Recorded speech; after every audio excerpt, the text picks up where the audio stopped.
People that have studied authoritarian societies, be it people that have lived through them and written about it, and or people that have studied sociologically, right, and politically, they will tell you that authoritarianism, despotism as such, authoritarianism, is something that is an acquired taste, right? It grows on a society in layers. It comes at people in phases, right? It does not arrive at one's doorstep, fully decked out, fully emboldened to seize the personal liberties of your space and your time and your effect in this life, right? Authoritarianism does not arrive on your doorstep so emboldened, so certain of its own supremacy. Authoritarianism is something that it grows on a society. It happens in layers. It happens in stages. Almost like the spring, no doubt, that is just around the corner. The bud first is built out on the branch. The bud that becomes the leaf, that becomes the fully fledged spring. Fully verdant when summer arrives. So here's the deal. One of the observations that is made by those that have lived through authoritarian systems, societies,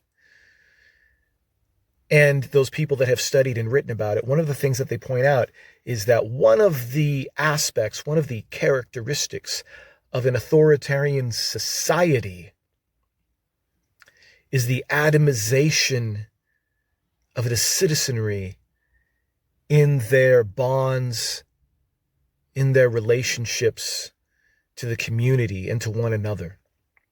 People become atomized, people become reduced, people become isolated within their lives, within their homes, within their communities. Their community space as such is shut down. This, of course, leaving a vacuum. This, of course, leaving a power vacuum in society that the government will, of course, replace. The government becomes the relationship. The government becomes the community. The government becomes the identity. Right? And those citizens that are fully drawn in to this worldview find their identity, find their certainty, find their philosophical position as defined by the authoritarians.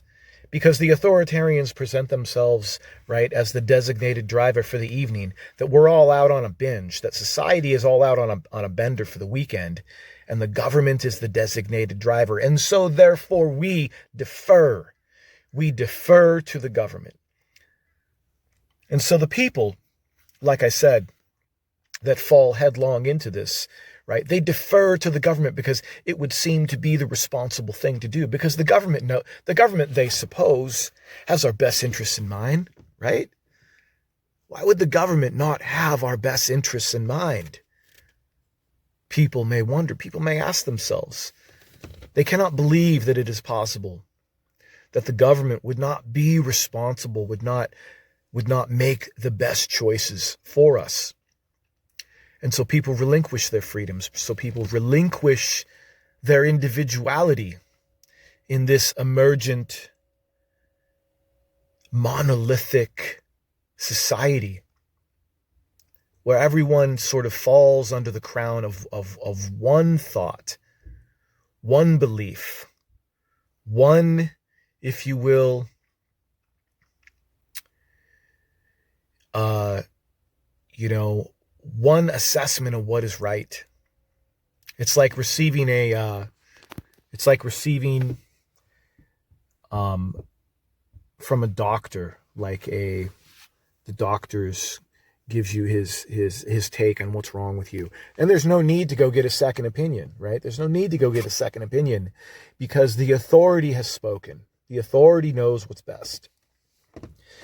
And so this, though, happens as people relinquish their space, as people relinquish their individuality, as people relinquish their religion, their freedom of speech.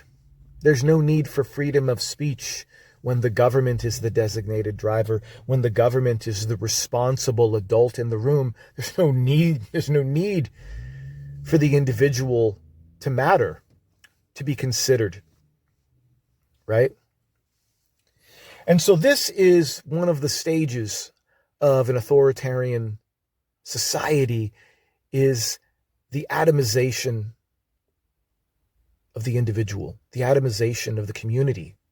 And one of the ways that we can fight back against this, one of the ways that we can overcome this, is we can build out again those communities. We don't have to go to the Capitol building and chant rabble, rabble, right? We can build out our communities. We can build out our relationships one with another. We can strengthen the bonds that tie us and that forward our position, right? We can strengthen our position in renewing and restoring relationships, renewing and restoring friendships, renewing and restoring community. This, strangely enough, is of great threat to that monolithic authoritarian mindset. God bless, man. Stay true. Be free.